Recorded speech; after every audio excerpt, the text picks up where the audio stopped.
Hello students, welcome to all in my educational channel Educator of Delhi। जैसा आप सब लोग जानते हैं कि मेरा नाम मुकेश किरार है और मैं BLLB से जुड़े हुए एजुकेशनल लेक्चर आपके बीच में लेके आता हूं। और आपको पता है कि जैसे हमारे E1 सेमेस्टर के जो एग्ज़ाम हैं वो जून 23 से शुरू होने वाले हैं, तो इसीलिए बच्चों की काफ़ी डिमांड के बाद मैंने एक इम्पॉर्टेंट क्वेश्चन की सीरीज़ शुरू की थी, जिसकी वजह से आपको लास्ट और सेमेस्टर में भी काफ़ी फ़ायदा हुआ था इस इम्पॉर्टेंट क्वेश्चन सीरीज़ का।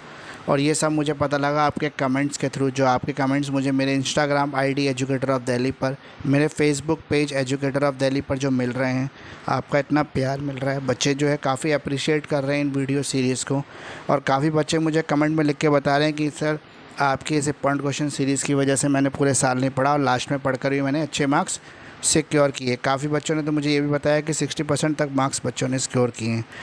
तो उसी सीरीज़ को मैंने एक बार फिर शुरू कर दिया आप सबकी डिमांड पर, और अभी हम जो है सेकंड सेमेस्टर के 2 वीडियो डाल चुके हैं इंपॉर्टेंट सीरीज़ के। आज जो हम शुरू कर रहे हैं वो 4th सेमेस्टर के बच्चों की काफ़ी डिमांड आ रही थी कि सर हमारे भी एग्ज़ाम आ रहे हैं, आप 4th सेमेस्टर के भी डालिए। तो 4th सेमेस्टर का आज पहला वीडियो मैं लेके आया हूँ आप सबके बीच में इंपॉर्टेंट क्वेश्चन सीरीज़ का। तो एक बार फिर आप सबका स्वागत है मेरे educational channel educator of Delhi में।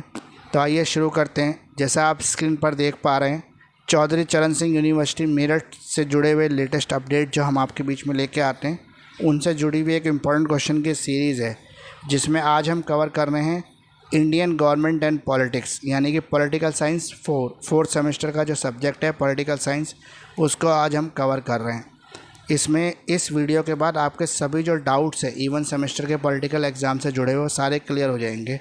और आप अगर ये कर लेते हैं 4th सेमेस्टर के जो क्वेश्चन मैं आपको बताने जा रहा हूँ आज, अगर 15 से 20 क्वेश्चन आप ये कर लेते हैं तो मेरी गारंटी है कि आपके 70% मार्क्स आप इजीली सिक्योर कर पाएंगे एग्ज़ाम में। लेकिन मैं एक बार जो हर बार कहता हूँ वो इस बार भी कह रहा हूँ कि मेरे बताए हुए क्वेश्चंस तो एग्ज़ाम में आ सकते हैं, लेकिन आंसर जो है वो आप ही को लिखना है, और आपके लिखे हुए आंसर पर ही मार्क्स देगा एग्ज़ामिनर, मेरे क्वेश्चन पे मार्क्स नहीं देगा। तो आपको एग्ज़ाम में जो आंसर है वो बहुत बढ़िया तरीके से प्रेजेंटेशन देनी है। और जैसे मैंने एक और वीडियो आपको डाला था, आप चाहे तो मैं डिस्क्रिप्शन बॉक्स में लिंक शेयर कर दूंगा, आप उस वीडियो के थ्रू ये पता लगा सकते हैं कौन सा आंसर है वो कितने पेज का लिखना है। एग्ज़ाम पैटर्न के ऊपर मैंने एक अलग से वीडियो बना कर डाला है, तो वो भी आप देख लें और उसी हिसाब से आंसर लिखें। तो आइए शुरू करते हैं इसको, पॉलिटिकल साइंस 4 को। तो जैसे आप स्क्रीन पर देख पा रहे हैं इंपॉर्टेंट क्वेश्चन है, ये सेक्शन बी और सी में आते हैं। 10 मार्क्स का सेक्शन बी है और 20 मार्क्स का सेक्शन सी है। टोटल 5 क्वेश्चन आपसे 20 मार्क्स के सेक्शन सी में पूछे जाते हैं, जिनमें से आपको 3 का आंसर देना होता है, यानी कि 3 आउट ऑफ 5। तो आपको टोटल 3 क्वेश्चन अटैम्प्ट करने पड़ते हैं 20 मार्क्स के, जो आपका 60 मार्क्स का सिलेबस को कवर करता है। और जो सेक्शन हमारा बी है उसमें टोटल आपसे क्वेश्चन आते हैं 3, उसमें से आपको 2 क्वेश्चन अटैम्प्ट करना है, यानी कि 20 मार्क्स का आपका सेक्शन बी है। तो आइए शुरू करते हैं इंपॉर्टेंट क्वेश्चंस को। ये बी और सी किसी भी सेक्शन में पूछे जा सकते हैं। तो इसमें आप जो है 5 से 6 पेज का आंसर तैयार करना हर क्वेश्चन का। अगर ये आता है सेक्शन बी में तो आपको मिनिमम 4 पेज और मैक्सिमम 5 पेज भरने हैं, और अगर आता है ये 20 मार्क्स का तो आपको कम से कम 6 शीट तो भरनी है। तो पहला क्वेश्चन है वो देख लेते हैं। Examine the function and the power of the president of India. भारतीय राष्ट्रपति के कार्य और शक्तियों का परीक्षण कीजिए। अब जो ये आप देख पा रहे हैं स्क्रीन पे, क्वेश्चन नंबर 1 1 और क्वेश्चन नंबर 1 2, दोनों में मैंने क्वेश्चन नंबर 1 इसलिए डाला है कि दोनों का जो आंसर है वो बेसिकली एक ही आंसर, लेकिन क्वेश्चन जो अलग तरीके से पूछा गया है। तो जो क्वेश्चन डिफरेंट तरीके से घुमा फिरा के पूछे जाते हैं लेकिन आंसर एक ही होता है, तो मैंने उनको एक ही नंबर दे दिया है ताकि आपको प्रॉब्लम ना हो और आप एक ही आंसर तैयार करें। अगला जो क्वेश्चन है वो है critically examine the function and the power of the president of India. भारतीय राष्ट्रपति के कार्य और शक्तियों का आलोचनात्मक परीक्षण कीजिए। यानी कि इसमें क्या बता रहा है कि आपका भारत का जो राष्ट्रपति है उसकी क्या कार्य हैं, मतलब उसके क्या वर्किंग है और उसकी क्या शक्ति हैं, उसके पास क्या पावर्स हैं, ये आपको बताना है। और दूसरे क्वेश्चन में जो क्वेश्चन नंबर 1 ही है उसमें कह रहा है कि क्रिटिकली एग्जामिन करना है, यानी कि इसके आलोचनात्मक परीक्षण करना है कि इसकी आलोचनाएँ करनी है। तो जब क्वेश्चन में अगर आप इसकी शक्तियाँ और इसके पावर्स को बता देंगे तो फिर उसकी आलोचना करना काफ़ी ईजी हो जाता है, क्योंकि किसी भी चीज़ को क्रिटिसाइज़ करना तो बहुत आसान है, लेकिन उस चीज़ के बारे में पता होना मुश्किल है। तो इसलिए जब आपको पावर्स और फंक्शंस पता होंगे तो आप इजीली उसको क्रिटिसाइज़ भी कर पाएंगे। तो क्वेश्चन नंबर जो 2 है वो है discuss the power and the mutual relation at the house of people and council of state. Lok Sabha और राज्यसभा की शक्तियों और आपसी संबंधों का वर्णन कीजिए। आपको पता है 2 हाउस होते हैं इंडिया में, एक लोकसभा दूसरा राज्यसभा। बिल पहले लोकसभा में पेश होता है, वहाँ से पास होकर फिर वो राज्यसभा में जाता है। राज्यसभा में भी पास होने के बाद बिल जब कानून बनता है, जब उस पर राष्ट्रपति के सिग्नेचर हो जाते हैं। राष्ट्रपति मैक्सिमम 2 बार बिल को मैक्सिमम 1-2 बार बिल को लौटा सकता है, आगे उसको एक्सेप्ट करना ही पड़ता है। वो बाउंड है, किसके प्रति बाउंड है? लोकसभा और राज्यसभा के प्रति, काउंसिल ऑफ मिनिस्टर के प्रति, प्राइम मिनिस्टर ऑफ इंडिया के प्रति। तो इसमें आपको बताना है कि लोकसभा की शक्तियाँ क्या हैं और उनके संबंध कैसे हैं, लोकसभा राज्यसभा के बीच में क्या संबंध है। अगला क्वेश्चन है, describe the position and the power of the Lok Sabha and mention on what ground that is more powerful then Rajya Sabha. आपको ये बताना है अगले क्वेश्चन में कि लोकसभा राज्यसभा की पावर्स और पोजीशंस क्या क्या हैं, और इसमें से लोकसभा जो है वो राज्यसभा से ज़्यादा पावरफुल क्यों है, ये बताना है आपको। लोकसभा की स्थिति और शक्तियों का वर्णन करते हुए बताइए किन आधार पर राज्यसभा से अधिक शक्तिशाली है। यानी कि लोकसभा राज्यसभा से किस तरह से अधिक शक्तिशाली, उसकी शक्तियाँ और स्थिति क्या है। अगला क्वेश्चन नंबर 3 है, describe the organisation and jurisdiction of the Supreme Court of India. How does the Supreme Court safeguard the fundamental right. संविधान तथा नागरिकों के मौलिक अधिकारों के रक्षक के रूप में सर्वोच्च न्यायालय की भूमिका की विवेचना कीजिए। तो आपको इसमें सुप्रीम कोर्ट ऑफ इंडिया का रोल बताना है, क्या रोल है, किस चीज़ के लिए बता रहे हैं आपको, कि आपके मौलिक अधिकारों को, आपके फंडामेंटल राइट्स को कैसे बचाने की कोशिश में लगा हुआ है सुप्रीम कोर्ट ऑफ इंडिया। अगर आपका कोई भी फंडामेंटल राइट कोई भी इफेक्ट करता है, कोई भी छीनने की कोशिश करता है, तो आप उसके खिलाफ अपील जो है वो सुप्रीम कोर्ट ऑफ इंडिया में कर सकते हैं। नेक्स्ट क्वेश्चन है, क्वेश्चन नंबर 4 है, discuss in detail how the preamble reflect the spirit of the constitution of India. इसमें बताना है जो भारतीय संविधान का जो प्रिम्बल है, प्रिम्बल यानी कि प्रस्तावना, वो किस तरह से उसकी आत्मा है, ये बताना है। विस्तार पूर्वक विवेचना कीजिए किस प्रकार प्रस्तावना भारतीय संविधान की आत्मा को परिलक्षित करती है। यानी कि आपको ये बताना है कि किस तरह से प्रिम्बल जो है वो 4 शब्दों की जो लाइन है, 4 लाइनों का जो एक सेंटेंस है, उसने पूरे संविधान का निचोड़ किस तरह से निकाल के रख दिया। तो आपको ये बताना है इसके अंदर। चौथा क्वेश्चन है, ये भी चौथा यानी कि इंडियन कॉन्स्टिट्यूशन से जुड़ा हुआ ही क्वेश्चन है। Indian constitution is a federal but it is soul in unitary, critically examine it. भारतीय संविधान का स्वरूप संघात्मक है परंतु आत्मा एकात्मक है। इस कथन की विवेचना कीजिए। आलोचनात्मक विवेचना कीजिए, विवेचना कीजिए, दोनों में फ़र्क है। विवेचना करनी है पहले आपको, बाद में इसको क्रिटिसाइज़ करना है, यानी कि इसकी आलोचनात्मक व्याख्या करनी है। तो किसी भी चीज़ को क्रिटिसाइज़ करना तो उसकी क्वालिटी में उसकी क्रिटिसिज्म छुपी होती है, यानी कि एक आदमी की जो विशेषता है वही उसकी आलोचना भी है।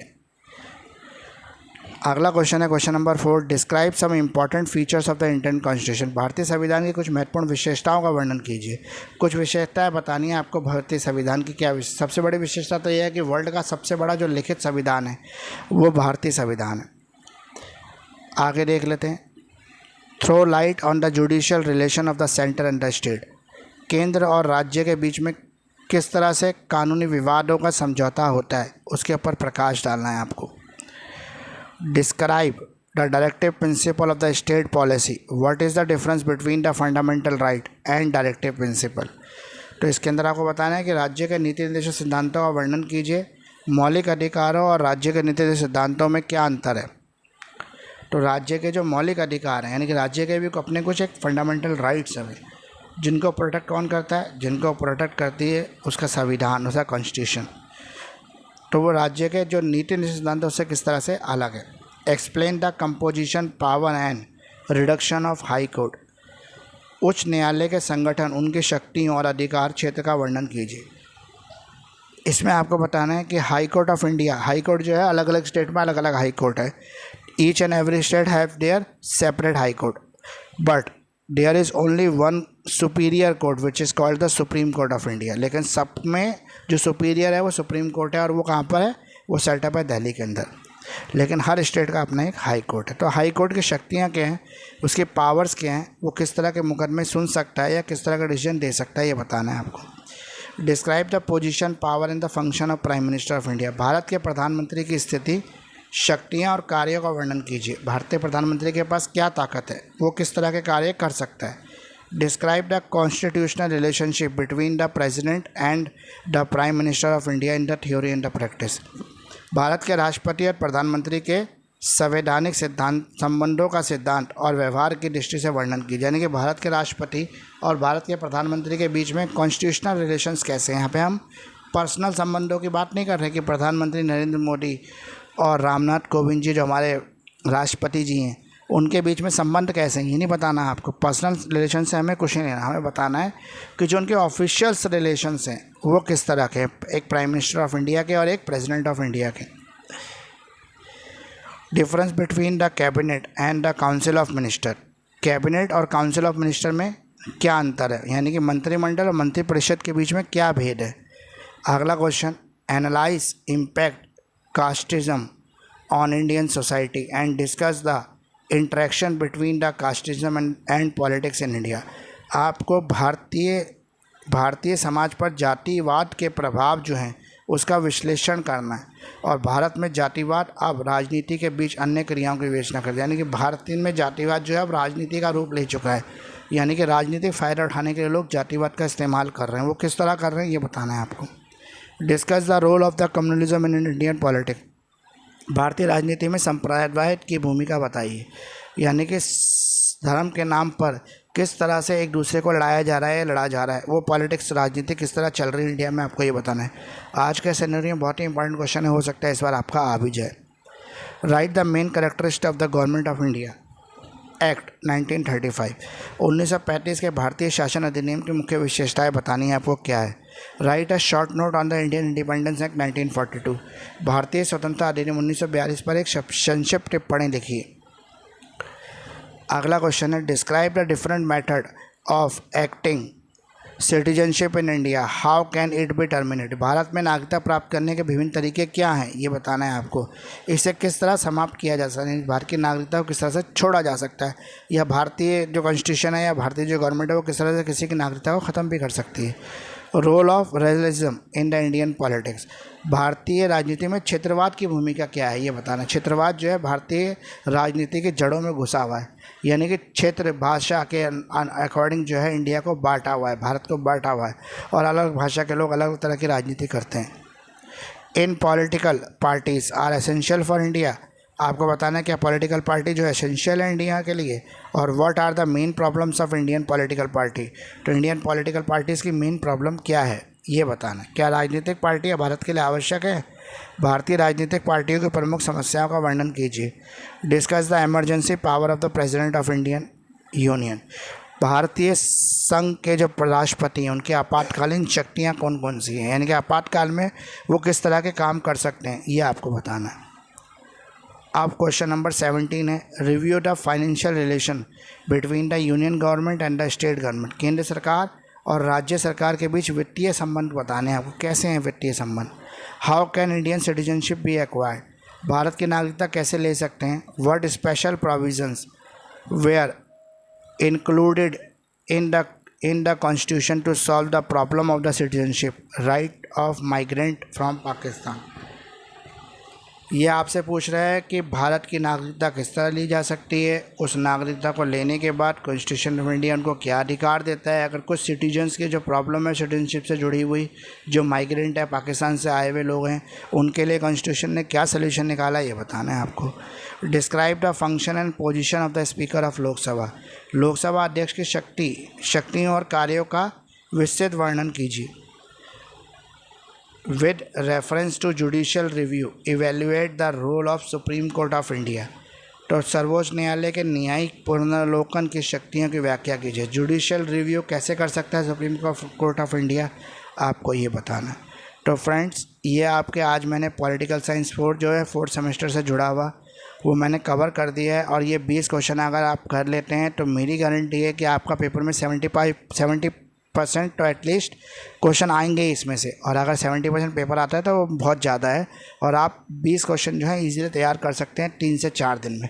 तो कोशिश करें आज से पढ़ना शुरू कर दें, और स्पेशली ये वीडियो उन बच्चों तक ज़रूर शेयर कर दें जो पूरे साल नहीं पढ़ते, क्योंकि मेरी कोशिश यही रहती है कि मैं उन बच्चों के लिए काम करूं जो बच्चे पूरे साल तो पढ़ नहीं करते, या किसी जॉब में बिज़ी हैं या किसी और काम में बिज़ी हैं, लास्ट में वो कुछ पढ़कर पास होने की कोशिश करना चाहते हैं, तो उनके लिए ये वीडियो काफ़ी हेल्पफुल है। तो ऐसे बच्चों को आप कोशिश करें अपने फ्रेंड्स को शेयर कर दें। आपके जितने भी व्हाट्सएप ग्रुप्स हैं एजुकेशन से जुड़े हुए, उसमें प्लीज़ शेयर करें मेरे वीडियो को। अभी भी मैं देखता हूँ कि जो मेरे वीडियो पे जो व्यूज़ आते हैं वो नॉन सब्सक्राइबर के ज़्यादा है, सब्सक्राइबर कम है। तो मेरी उन सबसे रिक्वेस्ट है जो मेरे वीडियो तो देख रहे हैं लेकिन उन्होंने अभी तक मेरे चैनल को सब्सक्राइब नहीं किया है, तो प्लीज़ सब्सक्राइब करें। आपके सब्सक्रिप्शन से हमें मोटिवेशन मिलती है।